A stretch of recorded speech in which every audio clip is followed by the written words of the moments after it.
Wow, sekali lagi mari kita berterima kasih kepada seluruh tim worship kita. Tuhan kita baik, amin. Kita juga mau ajak kita di sini berterima kasih kepada semua brother sisters yang bertanggung jawab melayani pada hari ini. Mari kita berikan tepuk tangan yang semangat.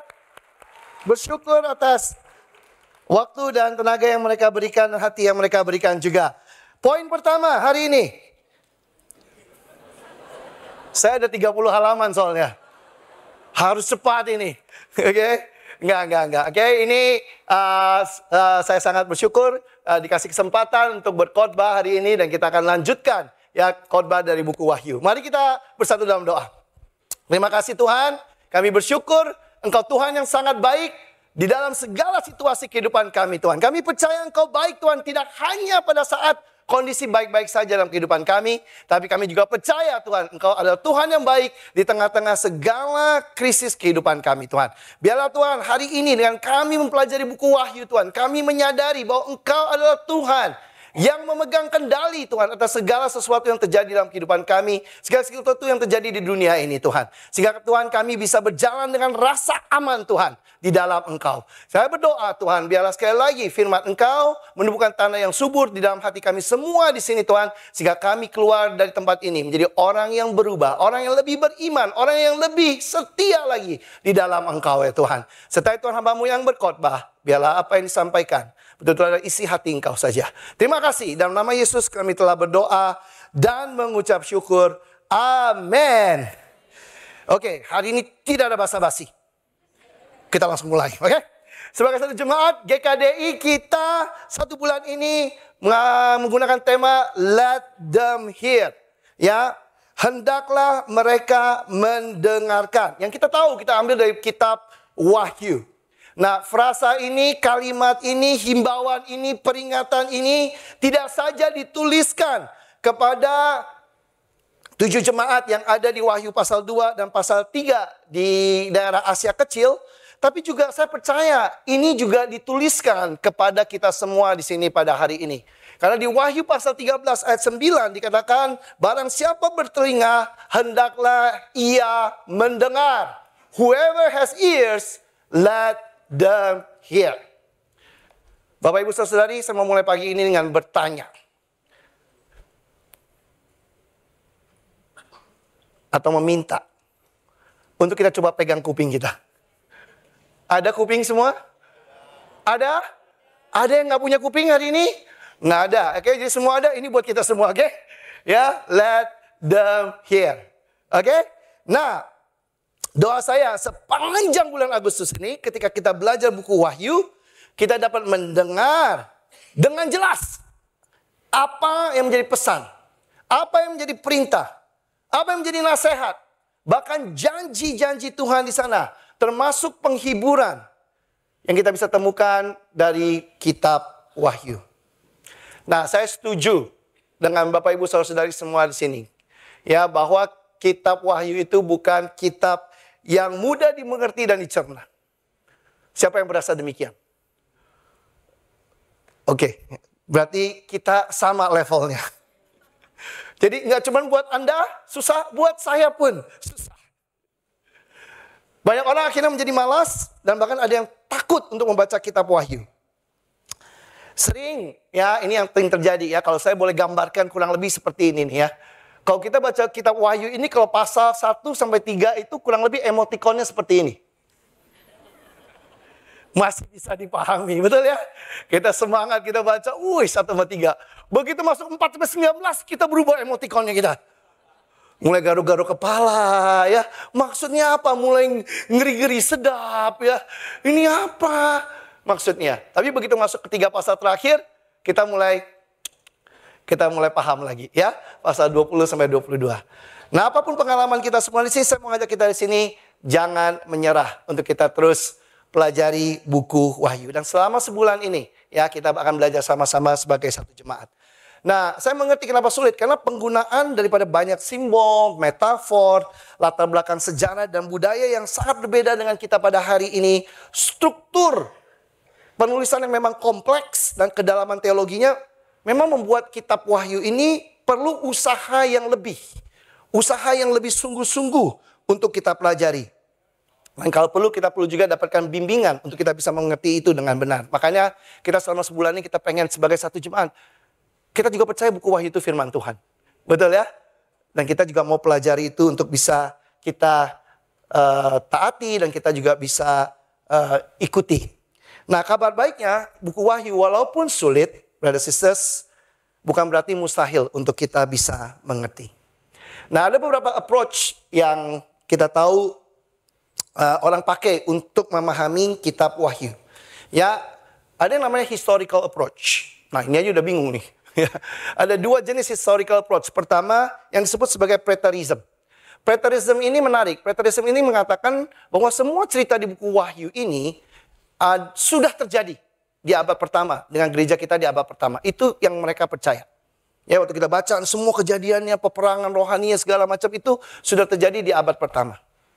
Historism adalah mereka percaya bahwa cerita-cerita Wahyu ini itu menceritakan tentang jemaat abad pertama dimulai dari waktu Yohanes mendapat wahyu, ya, dengan segala pergumulan daripada jemaat-jemaatnya sampai dengan juga masa yang akan datang, ya, kondisi gereja sampai dengan akhir zaman. Futurist, ya, melihat ke depan atau approach-nya mengatakan bahwa semua kejadian yang ditulis di buku Wahyu ini adalah hal-hal yang terjadi sebelum, pada saat atau ketika, dan juga sesudah kedatangan Yesus yang kedua kalinya. Jadi bukan tentang masa lalu, tetapi tentang masa depan. Ada satu approach lagi yang digunakan orang, yaitu approach idealis. Yang mengatakan bahwa semua event-event yang terjadi di buku Wahyu itu hanya simbol, ya, tentang perlawanan yang baik melawan yang jahat. Jadi yang kita bisa dapatkan adalah pelajaran-pelajaran rohani yang kita bisa pakai di setiap zaman tanpa terikat pada kejadian di zaman tertentu. Nah, kurang lebih itu approach yang dipakai orang untuk menafsirkan buku Wahyu itu sendiri. Nah, menurut saya pribadi, gabungan daripada pendekatan-pendekatan ini akan membantu kita untuk memahami kitab Wahyu ini dengan lebih baik dan lebih mudah. Nah, minggu lalu Pendeta Charles sudah memberikan sedikit overview, ya, tentang buku Wahyu. Dan beliau juga sudah membantu kita untuk memahami, ya, Wahyu pasal 1 sama dengan pasal 3. Hari ini saya kebagian Khotbah pasal 4 sampai pasal 16 nggak kira-kira. Saya bilang kenapa nggak 4 sampai 6 aja, kenapa 4 sampai 16? Ya, saya nggak tahu pembagiannya seperti itu. Untuk pertama kali dalam hidup saya berasa perlakuan tidak adil. Ya kan? Kenapa dipilih 1-3 tuh saya dikasih 4 sampai 16? Rasa 4 sampai 5 gitu kan? Ini 4 sampai 16. Oke, dan tidak saja saya kebagian pasal yang paling banyak, tetapi seperti yang kita tadi lihat di emoticon tadi, ini pasal-pasal yang paling berat. Ya, saya bilang apa ini maksudnya? Ya, tetapi karena saudara kita Charles yang memimpin jemaat di Jakarta hari ini, saya harus obey. Jadi dia perintahkan saya apa saja, siapa saya laksanakan. Nah, untuk persiapan khotbah hari ini, saya bersyukur, ya, saya punya kesempatan untuk baca ini berkali-kali. Saya nggak tahu berapa kali saya udah ulang. Ya, saya nggak pernah baca buku Wahyu sebanyak ini dalam hidup saya. Ya, dan ini saya baca berkali-kali, nggak tahu lebih dari 5 kali kali. Tidak cuma baca buku Wahyu, saya juga banyak baca sumber-sumber lain. Ya, untuk saya mengerti lebih dalam. Bahkan hampir dengan minggu ini, awal minggu, tiba-tiba saya dapat satu buku dikirim oleh saudari kita Lili. Ya, saudari Lili, ya, Bud, ini untuk bantu khotbah kamu minggu ini. Waduh, baca lagi berarti kan. Begitu banyak yang saya baca. Tentu semakin saya baca, semakin detail saya bisa mengerti, semakin detail saya pelajari, semakin banyak sudut, semakin banyak poin yang saya bisa ajarkan kepada kita semua di sini. Jadi halaman saya ada 50 halaman. Enggak. Nah, tapi kalau saya boleh katakan begini. Di tengah-tengah saya mempersiapkan semua ini, ada satu hal yang jauh lebih penting yang saya dapatkan. Jauh lebih penting daripada apa yang saya bisa belajar dan apa yang saya akan ajarkan atau saya bisa ajarkan. Terus terang makin saya baca, saya itu semakin terharu. Saya itu semakin tertusuk. Saya itu semakin kagum akan kasih dan kuasa Tuhan. Dan itu yang membuat saya bacanya nggak beban. Tapi bacanya jadi excited. Ya, karena saya melihatnya berbeda dan saya bersyukur untuk itu. Kalau saya berkasih analogi seperti ini. Kalau saya tanya ini lukisan apa? Ada yang tahu nggak? Ini kayak puting beliung. Betul ya? Lukisan apa? Kita pikir ini nggak jelas. Ya, kenapa saya mau katakan ini tidak jelas? Karena kadang-kadang kalau kita melihat sebuah lukisan, kita fokus ke detail. Kita nggak bisa menghargai ya lukisan secara seluruhnya. Bapak Ibu Saudari, ini adalah bagian daripada lukisan Salvator Mundi. Ya, Savior of the World. Kreasi daripada Leonardo da Vinci. Saya harus ingatin diri saya, bukan ngomong Leonardo DiCaprio. Leonardo da Vinci. Jadi itu beda ya. Ya, jadi itu yang tadi saya tunjukkan di awal itu hanya detail, bagian kecil daripada lukisan ini. Kenapa saya mau ngambil analogi ini untuk kita semua, Bapak Ibu Saudari? Kadang-kadang karena kita terlalu fokus kepada detailnya. Ya, kita kehilangan the whole picture-nya. Ya, padahal dari buku Wahyu, ya ada satu gambaran yang jelas. Bahwa Jesus is the Savior of the world. Kita perlu ingat tujuan buku Wahyu ditulis. Walaupun dalam bentuk nubuatan dan menggunakan banyak simbol atau lambang dan metafor, apa yang dituliskan pada saat itu tetap dapat memberikan kekuatan kepada jemaat di abad pertama yang sedang mengalami banyak sekali penganiayaan berat oleh Romawi di bawah pimpinan Kaisar Domitian. Meskipun mereka sedang mengalami banyak kesulitan, atau mereka tahu bahwa mereka akan mengalami banyak kesulitan, mereka diingatkan bahwa Tuhan tetap berkuasa, Tuhan tetap memegang kendali, dan Tuhan akan menang. Kenapa buku Wahyu dituliskan kepada mereka pada saat itu? Layaknya film. Kita tahu jagoannya akan menang. Layaknya film, kita tahu akan happy ending. Ya, walaupun mereka lagi mengalami krisis, kita tahu pasti jagoannya tidak akan mati. Nggak mungkin jagoannya mati, betul tidak? Pasti akan menang. Kalau saya boleh gambarkan atau analogikan dengan drama Korea. Ya, drama Korea itu kurang lebih di episode 12 sampai 14 ya. Itu lagi tegang-tegangnya. Kayaknya jagoannya akan ini. Biasanya 15-16 kita tahu jagoannya menang, betul ya? Ya, ini kebanyakan nonton drama Korea sama istri saya. Kalau saya nonton drama Korea itu saya nggak nonton dari 1 sampai 12, enggak. Mulai 12 saya nonton. Saya tahu itu lagi tegang-tegangnya. Ya, baru 15-16 kita lihat kemenangannya. Nah, kenapa saya mau share ini? Karena terus terang, ini cara kita harusnya bisa melihat buku Wahyu. Sebagai manusia, ketika kita mengalami hal buruk, mengalami masalah, mengalami kesulitan, mata kita itu cenderungnya fokus kepada detail. Ya, dari kondisi buruk atau bencana atau masalah yang kita sedang hadapi. Ketika kita baca Wahyu, tanpa kita sadari kita pun lebih fokus untuk mempelajari secara detail tentang bencana, tentang malapetaka, tentang peperangan yang terjadi. Itu yang kita jadi lebih fokus. Kita lagi figure out apa artinya kuda merah. Apa artinya si belalang yang kayak kalajengking. Apa artinya kita sibuk untuk fokus kepada hal tersebut. Kita lebih khawatir dan takut. Apakah hal-hal yang dituliskan Wahyu ini sudah terjadi atau akan terjadi? Padahal kalau kita betul-betul ambil waktu di pasal 4-16, begitu banyak ayat yang ditulis tentang bagaimana Tuhan bekerja, Tuhan bertindak, dan Tuhan berkuasa. Begitu banyak ayat dituliskan tentang bagaimana Tuhan itu dimuliakan dan Tuhan itu disembah. Kalau saya boleh mulai, saya mengajak kita hari ini untuk fix our eyes on Christ. Fear comes when we fix our eyes on Christ. Faith comes when we fix our eyes on Christ. Ketika kita hari ini matanya tertuju pada Kristus, yang kita punya adalah ketakutan. Tapi waktu mata kita tertuju pada Kristus, kita akan mendapatkan iman. Hari ini saya mengajak untuk kita pelajari kitab Wahyu dengan mata yang tertuju kepada Kristus. Our eyes fixed on Christ. Doa saya, sama seperti brother sister kita di abad pertama. Iman kita semua hari ini akan dikuatkan oleh buku Wahyu. Amin. Ada 3 hal yang kita bisa lihat tentang Kristus atau apa yang Kristus lakukan di buku Wahyu. Pertama, ya, bahwa Kristus itu memegang kendali. Amin.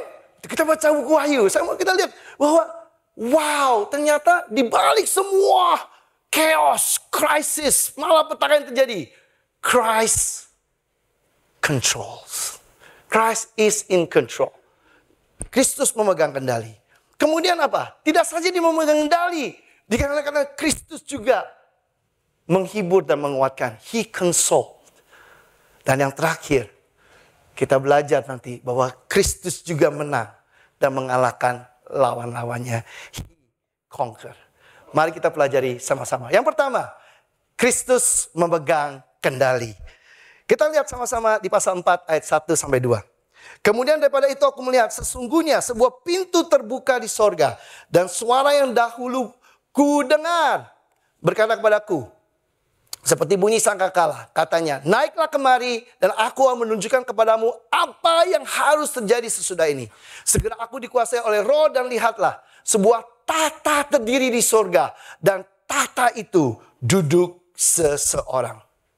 Bapak Ibu Saudari, nanti di rumah kita baca ya Wahyu pasal 4 dan 5. Kenapa? Karena di Wahyu pasal 4 dan 5, Rasul Yohanes diajak untuk melihat a glimpse of heaven. Secercah surga. Kenapa Rasul Yohanes diajak? Karena Tuhan mau Yohanes untuk bisa melihat siapa yang bertahta. Sebelum Rasul Yohanes melihat kepada apa yang Tuhan akan lakukan terhadap dunia. Yohanes diingatkan lagi bahwa Tuhanlah Raja yang berkuasa dan Raja yang bertahta. Kita lihat di ayat 9-11. Dan setiap kali makhluk-makhluk itu mempersembahkan puji-pujian dan hormat dan ucapan syukur kepada Dia yang duduk di atas tahta itu dan yang hidup sampai selama-lamanya, maka tersungkurlah ke-24 tua-tua itu di hadapan Dia yang duduk di atas tahta itu, dan mereka menyembah Dia yang hidup sampai selama-lamanya. Dan mereka melemparkan mahkota di dalam tahta itu sambil berkata, ya Tuhan dan Allah kami, Engkau layak menerima puji-pujian dan hormat dan kuasa. Sebab Engkau telah menciptakan segala sesuatu dan oleh karena kehendak-Mu semuanya itu ada dan diciptakan. Kita baca selanjutnya, ada 4 makhluk bersayap 6. Dengan wajah singa, anak lembu, manusia dan burung nasar. Kalau kita baca ini sebenarnya mirip dengan makhluk yang muncul di buku Yehezkiel pasal pertama. Dan juga ada 24 tua-tua yang punya tahtanya masing-masing, yang punya mahkotanya masing-masing. Dikatakan tidak saja mereka melepaskan mahkota, bahkan mereka melempar mahkota mereka di bawah tahta yang sesungguhnya. Kita baca ini, Tuhan tidak saja menjadi Tuhan yang menjadikan segalanya, tapi kita juga bisa tahu bahwa Tuhan yang kita sembah adalah Tuhan yang berkuasa atas segalanya. Nah, sebelum dimulai, ini dulu diajak lihat. Oke? Baru kita mulai actionnya. Alright, Wahyu pasal 5 ayat 1. Maka aku melihat di tangan kanan Dia yang duduk di atas tahta itu sebuah gulungan kitab yang ditulisi sebelah dalam dan sebelah luarnya dan dimeterai dengan 7 materai. Kemudian mulai muncul gulungan dengan 7 materai. Kita lihat di ayat 4. Maka menangislah aku dengan amat sedihnya, karena tidak ada seorang pun yang dianggap layak untuk membuka gulungan kitab itu ataupun melihat sebelah dalamnya. Lalu berkatalah seorang dari tua-tua itu kepadaku, jangan engkau menangis, sesungguhnya singa dari suku Yehuda, yaitu tunas Daud, telah menang, sehingga ia dapat membuka gulungan kitab itu dan membuka ke-7 materainya.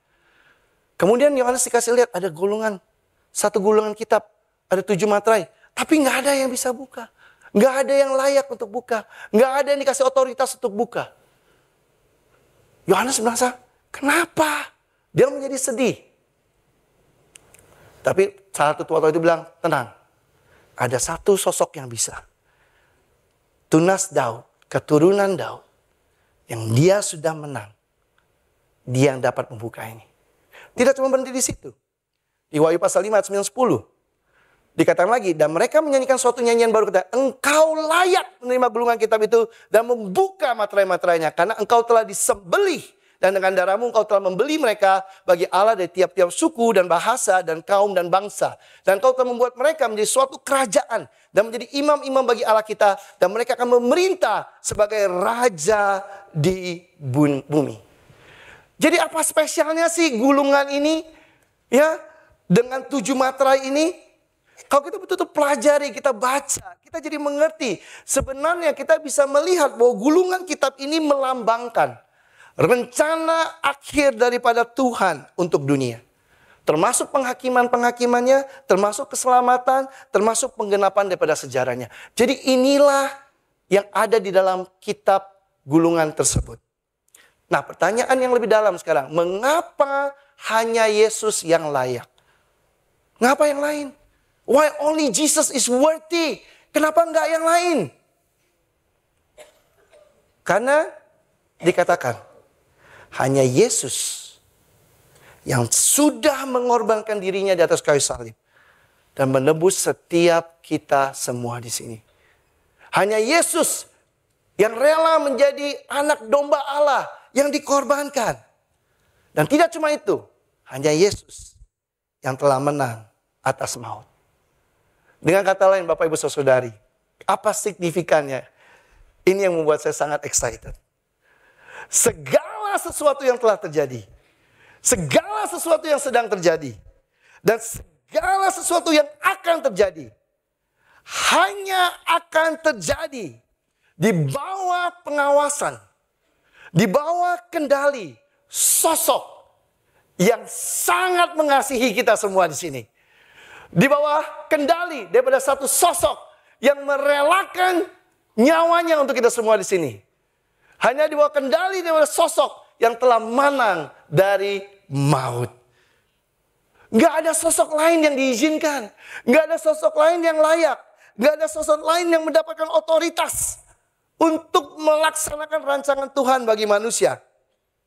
Hanya Tuhan Yesus yang telah rela mati dan menang atas maut untuk manusia. Itu yang membuat perbedaan. Karena itu hari ini kita bisa hadapi apapun. Kita bisa tenang. Karena kita tahu nggak ada yang di luar daripada kendali dia. Nggak ada yang di luar daripada izin dia. Nggak ada yang di luar daripada pengawasan dia. Hari ini brother sisters, saya mau tanya. Kalau kita lagi jalan-jalan, kita ini sama-sama mau naik pesawat terbang. Betul ya? Kita mau jalan-jalan ke Bali lah, anggap tiba-tiba ya. Kita sama-sama ke Bali. Dan tengah-tengah kita lagi mau naik pesawat. Begitu saya masuk, saya kepikiran gini. Brother sisters,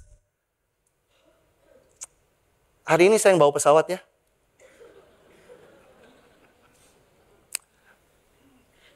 Kira-kira berapa di antara kalian yang akan tetap berada dalam pesawat? Hah? Siapa yang tetap dalam pesawat? Gak ada. Saya gak tersinggung ini. Istrinya aja enggak. Ya, saya pikir kamu bilang di mana saya mati kamu akan mati. Lihat, betul ya? Semua mundur. Kenapa? Kenapa semua mundur? Karena kita tahu saya nggak kompeten. Saya nggak bisa. Oke, bodoh sekali hari ini. Betul ya? Bodoh sekali. Tapi hari ini kalau yang bawa pesawat itu betul-betul pilot ahli. Pilot terbaik. Betul ya? Kita naik pesawat, kadang-kadang di pesawat itu ada goyang-goyang. Betul tidak? Ada kalau kayak Ibu Sarah ini kalau goyang dikit dia langsung doa Tuhan. Ya kan? Kalau saya lagi goyang, santai kita masih nonton, kita masih minum, betul ya? Masih makan. Kenapa? Karena kita tahu everything is under control. Karena yang bawa pilot, yang berpengalaman. Hari ini sama kita di sini lihat. Yang membuka, yang dikasih layak untuk buka itu cuma Yesus. Jadi nggak ada yang lain yang dikasih. Kecuali Yesus. Isn't that amazing? Buat saya, wow. Brothers and sisters, percaya nggak kita hari ini bahwa apapun yang kita sedang hadapi dan akan hadapi, tidak ada yang di luar daripada kendalinya Tuhan. Tidak ada yang di luar daripada kasihnya Tuhan. Nggak ada. Everything is under His control. Percaya nggak hari ini bahwa Tuhan itu sayang kita, terlepas daripada betapa menyakitkannya, menderitanya kita dengan apa yang kita sedang hadapi, bahwa Tuhan tetap sayang kita. Percaya nggak kita hari ini bahwa Tuhan telah menang dan mampu mengatasi apapun tantangan yang kita hadapi dalam hidup kita. Kalau nggak, Tuhan tidak akan buka. Tuhan tidak akan biarkan. Dan hanya Yesus yang layak. Dan itu membuat saya merasa sangat secure. Tidak heran di pasal 5 ayat 13 dikatakan, dan aku mendengar semua makhluk yang di sorga dan yang di bumi dan yang di bawah bumi dan yang di laut dan semua yang ada di dalamnya berkata, bagi Dia yang duduk di atas tahta dan bagi Anak Domba adalah puji-pujian dan hormat dan kemuliaan dan kuasa sampai selama-lamanya. Hanya ketika kita di sini bisa melihat bahwa Tuhan memegang kendali, kita tahu bahwa Tuhan mengasihi kita, kita juga bisa ikut serta dengan semua makhluk di bumi dan di sorga ini dalam memuji dan menyembah Tuhan dalam segala situasi kehidupan kita. Karena gampang hari ini Bapak Ibu Saudara-saudari kalau kita memuji Tuhan pada saat baik. Tapi bisa nggak kita di tengah krisis, di tengah kita lagi mengalami sesuatu yang berat, kita bisa melihat Tuhan tetap in control. Dan itu yang kita bisa dapatkan di buku Wahyu. Kenapa dibawa ke surga dulu? Karena Tuhan mau Rasul Yohanes bisa melihat He is in control. Amin. Yang kedua, dikatakan He consoled. Ya, Kristus menghibur dan menguatkan. Nah, kalau kita baca lanjut pasal 6 dan 7, kita mulai baca bagaimana satu demi satu meterai itu dibukakan. Nanti baca lagi di rumah ya. Kurang lebih seperti ini. Ya. Materai pertama dibukakan. Muncullah si kuda putih yang melambangkan masa-masa kemenangan. Kemudian muncul di materai kedua dibukakan kuda merah, masa peperangan. Materai ketiga, kuda hitam muncul.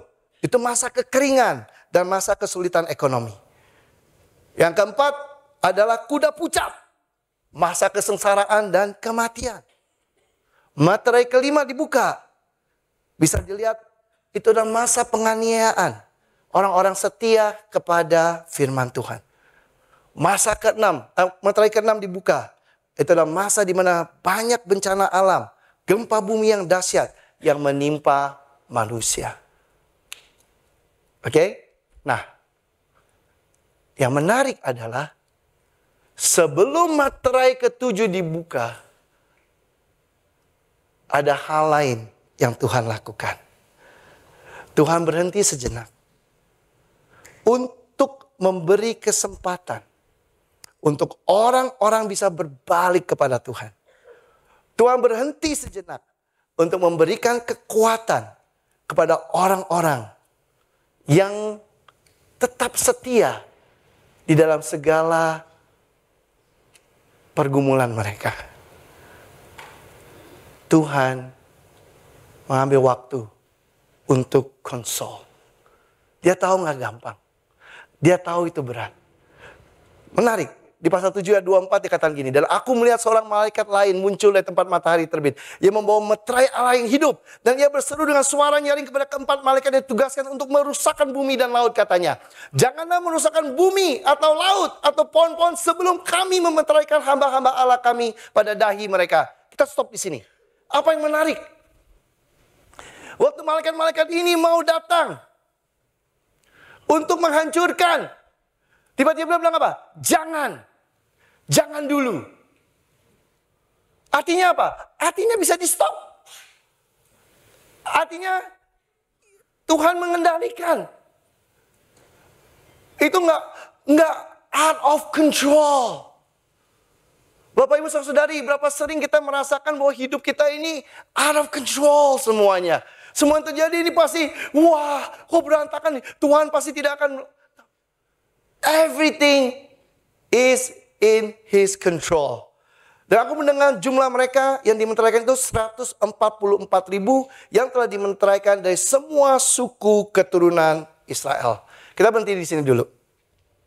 Pertanyaannya sekarang, apakah keselamatan hanya untuk 144.000 orang Israel saja? Ya, itu mungkin yang sering jadi perdebatan, orang sering coba bahas, coba mengerti lebih dalam. Sebenarnya kalau kita jadi orang Israel, ini sesuatu yang mereka sangat pahami. Bagi orang Israel, kelipatan 12 dan kelipatan 1000 atau kelipatan 10 melambangkan kesempurnaan. Melambangkan completeness. Melambangkan keutuhan. Itu artinya 12 dan kelipatan 10. Hari ini apa yang kita bisa dapatkan? Sebenarnya Tuhan yang ngomong bahwa tidak akan ada satupun. Tidak akan ada satupun orang yang setia yang akan tertinggal. Tidak akan. Kalau kita setia, jangan khawatir. Kita tidak akan tertinggal. Ini sebuah assurance. Dia bilang sampai semuanya. Sampai komplit. Sampai lengkap baru kita akan berangkat. Betul ya? Kita pernah naik pesawat lagi, betul ya? Kalau di boarding kita dicek satu-satu, betul? Ya kan? Dipastikan semua berangkat.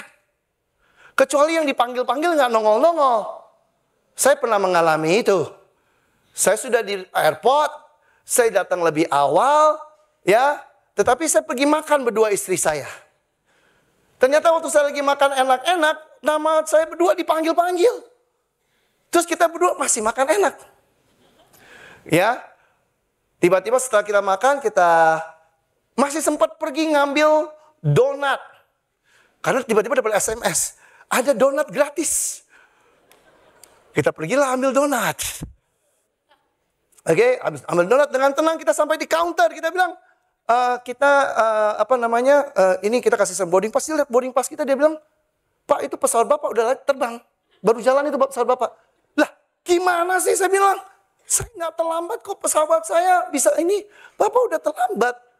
Ini Bapak pesawatnya berangkat 12.05. Bapak sekarang udah 12.10. Pesawat Bapak udah jalan. Saya bilang, kok 12.05? Karena di otak saya 12.35. Jadi saya dengan begitu tenangnya. Tetapi ternyata, saya tanya kenapa saya nggak dipanggil? Kenapa saya nggak dicari? Dia bilang, Pak, orang saya udah keliling-keliling nyari Bapak dari tadi. Udah dipanggil-panggil, Bapak nggak muncul-muncul katanya. Lah, saya nggak kedengeran. Lah, salah siapa? Salah siapa? Oke, pertama saya udah salah baca jam. Saya ingatnya jamnya salah. Terus apa? Salah pesawat. Terus saya ngomong gini, nih memang nih, airline nih nggak bener nih. Kalau pesawat telat saya harus nunggu. Kalau saya telat saya nggak ditunggu. Wah. Tetap aja nggak dikasih naik. Kenapa saya mau cerita ini? Karena ini yang saya mau. Ini maksudnya apa? Kita kalau setia, don't worry. Tuhan tunggu. Tuhan kasih kesempatan. Nanti kita akan baca lebih dalam. Oke? Buktinya apa lagi? Di ayat 9-10 dikatakan, kemudian daripada itu aku melihat, sesungguhnya suatu kumpulan besar orang banyak yang tidak dapat terhitung banyaknya. Dan segala bangsa, dan suku, dan kaum, dan bahasa. Termasuk bahasa Indonesia enggak? Iya. Oke, jadi jumlahnya tak terhitung. Jadi lebih dari 144.000 enggak? Iya. Oke, berdiri di hadapan tahta, di hadapan anak domba, memakai jubah putih dan memegang daun-daun palem di tangan mereka. Dan dengan suara nyaring mereka berseru, keselamatan bagi Allah, kami yang duduk di atas tahta, dan bagi anak domba. Jadi siapa mereka ini yang berbaju putih ini? Dikatakan begini, maka kataku kepadanya, Tuanku, Tuhan mengetahuinya. Lalu ia berkata kepadaku, mereka ini adalah orang-orang yang keluar dari kesusahan besar. Dan mereka telah mencuci jubah mereka dan membuatnya putih di dalam anak domba. Amin. Bapak Ibu Saudara-saudari ingat. Ya, ketika kita bertobat, kita ikut Tuhan, kita memberi diri kita dibaptis, kita hidup di dalam Tuhan, dikatakan bahwa kita dicuci dengan darah daripada Yesus. Kita orang-orang yang keluar daripada kesusahan yang besar. Ayat 15-16 katakan, karena itu mereka berdiri di hadapan tata Allah dan melayani Dia siang dan malam di bait sucinya. Kalau orang yang hari ini mengerti bahwa dia sudah diampuni dosa-dosanya, dicuci oleh darah Yesus, harusnya hidupnya bagaimana? Kita melayani betul, kita memberikan yang terbaik buat Tuhan kita. Dan ini yang serunya. Dan ini yang luar biasa, ini janjinya. Dan Ia yang duduk di atas tahta itu akan membentangkan kemahnya di atas mereka. Dan mereka tidak akan menderita lapar dan dahaga lagi. Dan matahari atau panas terik tidak akan menimpa mereka lagi. Bapak Ibu Saudara-saudari, kadang-kadang waktu kita ikut Tuhan, karena kita berharap tidak ada hal-hal buruk terjadi dalam hidup kita. Tidak ada krisis dalam kehidupan kita. Tapi Tuhan tidak pernah janjikan itu. Tuhan bilang, kalau kita setia, Dia akan memberkati kita. Mereka adalah orang-orang yang tetap setia, walaupun mereka mengalami kesusahan. Mereka tetap melayani karena bersyukur bahwa dosa-dosa mereka telah ditebus dengan darah Yesus. Dan Tuhan menghargai kesetiaan mereka. Tuhan sendiri yang akan menaungi mereka, melindungi mereka. Kesetiaan mereka tidak sia-sia. Bapak Ibu Saudari yang saya kasihi, pertanyaannya hari ini, bagaimana sikap kita ketika kita mengalami kesulitan dalam hidup kita? Apa kita tetap setia? Apa kita masih tetap melayani? Apa kita tetap memberi walaupun kita tidak menerima? Apa kita masih dipenuhi dengan rasa syukur akan darah yang sudah dicurahkan untuk menebus dosa-dosa kita? Apakah itu masih menjadi motivasi kita hari ini?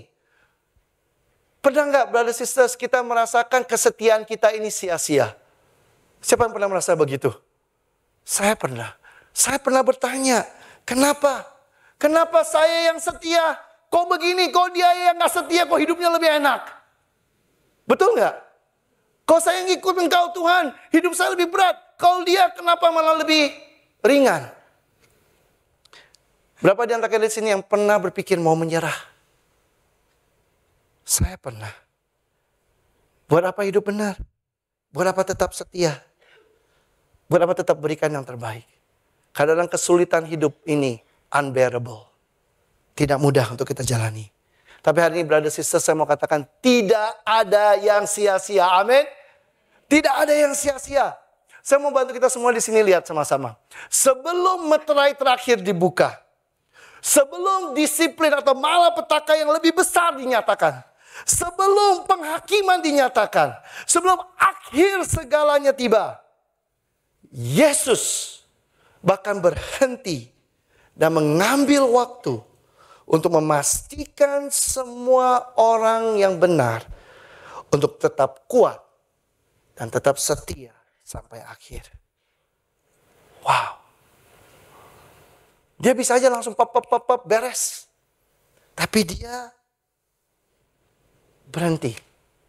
Yesus mengingatkan akan apa yang mereka akan terima kalau mereka setia. Yesus mengingatkan bahwa kesetiaan kalian tidak sia-sia. Semua dicatat akan dan dihargai Tuhan. Tuhan ambil waktu untuk bisa menghibur, untuk bisa menguatkan, untuk konsol kita semua yang setia di dalam Tuhan. Amin. Yang terakhir, Tuhan bilang, yang kita bisa dapatkan bahwa Kristus akan menang dan mengalahkan lawan-lawannya. Oke, conquer. Nah, di pasal 8, ya, nanti kita baca lagi kalau belum baca. Ketika materai ke-7 dibuka, dikatakan terjadi keheningan di surga. Kemudian ada 7 malaikat yang dikasih sangkakala. Dan sangkakala ini mulai ditiup satu demi satu di pasal 8. Ketika sangkakala pertama ditiup, Dikatakan hujan es dan api bercampur darah. Sangkakala kedua, gunung berapi meletus di dalam laut. Ketiga, bintang besar jatuh. Sangkakala keempat, kegelapan meliputi matahari, bulan dan bintang. Sangkakala kelima, belalang seperti kalajengking. Wah, yang belalang kayak kalajengking, ngeri banget. Satu aja udah takut kita, betul ya? Saya kadang baca itu sampai coba bayangin, wah kok kalajengking banyak kayak belalang. Ya, itu dia bilang kemudian ada keempat malaikat yang siap melaksanakan tugas untuk menghancurkan semuanya. Tapi yang menarik apa? Brothers sisters, Tuhan berhenti lagi. Wow. Bisa nggak sangkakala 7 langsung ditiup? Bisa. Tetapi di sini berhenti lagi di sangkakala ke-6. Walaupun malapetaka yang dikirimkan sangat dahsyat. Udah. Kalau kita baca ini, kita bilang, wah ini nggak salah nih. Tetapi yang menarik adalah hanya sebagian daripada bumi yang hancur dan binasa. Nah ini menarik. Saya mau ajak kalian perhatikan ini waktu kalian baca nanti. Ya, waktu sangkakala ditiupkan. Walaupun malapetakannya besar. Tetapi hanya sebagian bumi yang binasa dan hancur. Pertanyaannya, kenapa nggak segala dihancurkan semuanya? Kenapa hanya sebagian? Kira-kira apa pengharapan Tuhan? Tuhan berharap bagi yang melihat semua ini akan bilang apa? Kita bertobat yo. Ini beneran nih. Dengan apa yang terjadi? Harusnya kita berpikir manusia itu akan menjadi takut dan bertobat. Ingat, 10 tulah Firaun, ingat. 10 tulah yang Tuhan berikan kepada Firaun. 1 tulah, 2 tulah, 3 tulah, 4 tulah. Tetap aja keras hati, betul. Dan dengan segala apa yang dilihat, ini yang terjadi pada manusia. Wahyu 9 ayat 20-21. Tapi manusia lain yang tidak mati oleh malapetaka itu bertobat. Itu jawabannya. Dia bilang apa? Tidak juga bertobat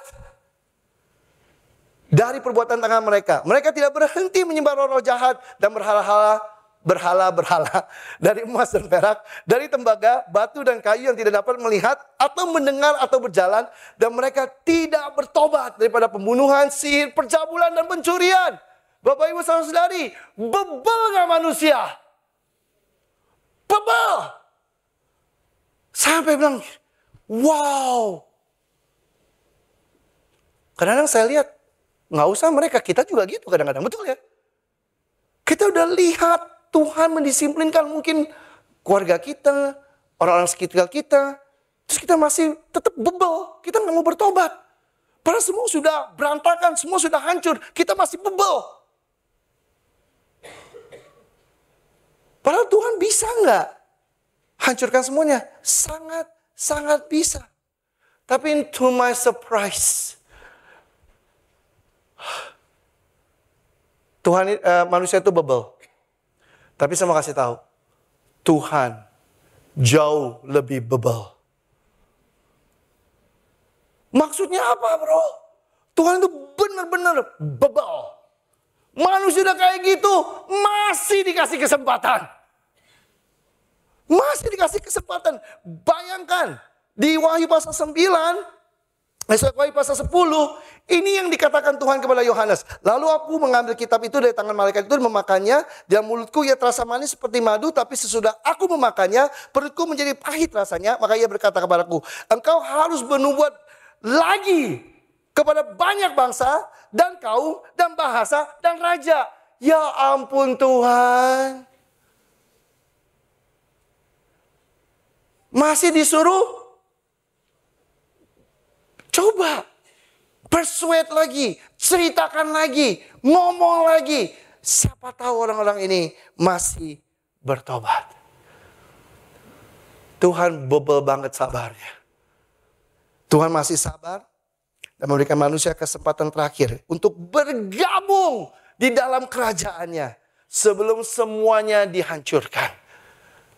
Pasal 11 ayat 15 kita bisa lihat. Lalu malaikat yang ketujuh meniup sangkakalanya dan terdengar suara nyaring dalam surga, katanya, pemerintahan atas dunia dipegang oleh Tuhan kita dan Dia yang diurapinya, dan Dia akan memerintah sebagai raja sampai selama-lamanya.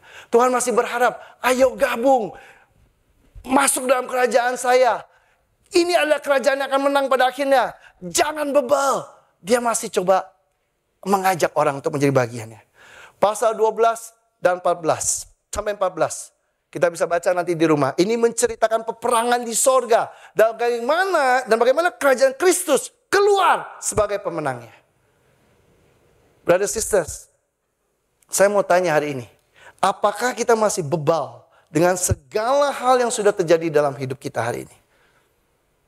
Apa kita masih gunakan cara kita? Udah jelas-jelas kita lihat, it doesn't work. Things are getting worse. Stop. Repent. Tapi kita masih gunakan cara kita. Apa kita masih belum memutuskan untuk bertobat?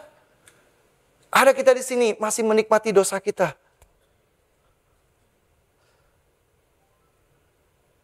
Jangan sampai kita tidak putuskan kita akan di pihak mana. Jangan biarkan diri kita tidak ada di bawah otoritas Tuhan. Pasal 15 dan 16. Kita baca, setelah kesempatan demi kesempatan diberikan Tuhan. Tuhan harus menyelesaikan murkanya. Ingat waktu kalau bahasa di Amos kita bilang Tuhan itu sabar. Betul ya? Kasih Tuhan itu tidak terbatas, tetapi Tuhan kasih batas kepada kita untuk kita bisa bertobat. Dan kita baca Wahyu 15 ayat 1. Dan aku melihat suatu tanda lain di langit besar dan ajaib. 7 malaikat dengan 7 malapetaka terakhir. Karena dengan itu berakhirlah murka Allah. Ada 7 cawan murka. Dan ini bedanya dengan sangkakala. Kalau sangkakala hanya sebagian yang hangus, sebagian yang binasa, sebagian yang hancur. Yang ini semuanya hancur. Complete. Apa saja? Cawan pertama, bisul yang mematikan. 2, laut menjadi darah. 3, sungai dan mata air menjadi darah. 4, matahari yang menghanguskan. 5, kegelapan di kerajaan si jahat. 6, sungai menjadi kering. Dan Tuhan tidak berhenti lagi. 7, gempa bumi dan hujan es. Ini adalah malapetaka terakhir. Efeknya semua. Bukan hanya sebagian seperti malapetaka yang hadir ketika sangkakala ditiupkan. Tapi bagi kita di sini yang memilih setia di dalam Tuhan dan hidup dalam kerajaannya, brother sister, kita punya kesempatan untuk hidup sebagai pemenang. Tuhan lagi bilang, ayo, last chance. Jangan tunggu sampai dengan muka terakhir. Hari ini mungkin perbedaannya adalah jangan sampai kita tidak ada kesempatan lagi. Kalau Tuhan masih kasih kita kesempatan, take it. Join His kingdom. Menjadi bagian, jadikan Dia raja dalam hidup kita. Apapun yang kita akan hadapi, kita bisa kalahkan. Saya berdoa supaya kita bisa memuji Tuhan. Seperti Wahyu 15 ayat 2-4. Dan aku melihat sesuatu bagaikan lautan kaca bercampur api. Dan di tepi lautan kaca itu berdiri orang-orang yang telah mengalahkan binatang itu. Dan patungnya dan bilangan namanya. Pada mereka akan ada kecapi Allah. Dan mereka menyanyikan nyanyian Musa, hamba Allah. Nyanyian anak domba bunyinya. Besar dan ajaib segala pekerjaanmu. Ya Tuhan Allah yang Maha Kuasa. Adil dan benar segala jalanmu. Ya Raja dan segala bangsa. Siapa yang tidak takut ya Tuhan. Dan yang memuliakan namamu. Sebab Engkau Raja yang kudus.